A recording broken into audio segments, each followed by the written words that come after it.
तो जय हिंद दोस्तों, कैसे आप लोग। मैं आशा करता हूं आप लोग अच्छे होंगे, स्वस्थ होंगे, मस्त होंगे। तो हाँ दोस्तों, मगही के सुपरस्टार कहे जाने वाले आशीष यादव जी का दोस्तों 24 घंटा पहले एक गाना आता है दोस्तों अनिका एंटरटेनमेंट पे।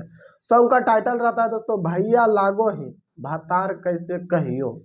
और इतना तगड़ा ये गाना है दोस्तों, इतना तगड़ा गाना है कि गाना सुनिएगा भैया तो आशीष यादव जी का आप भी दीवाना हो जाइएगा। और 24 घंटा से ज्यादा हुआ है दोस्तों, 3 लाख से ज्यादा व्यूज क्रॉस कर लिया दोस्तों, समझ सकते हैं। और 14,000 से ज्यादा लाइक मिला है दोस्तों।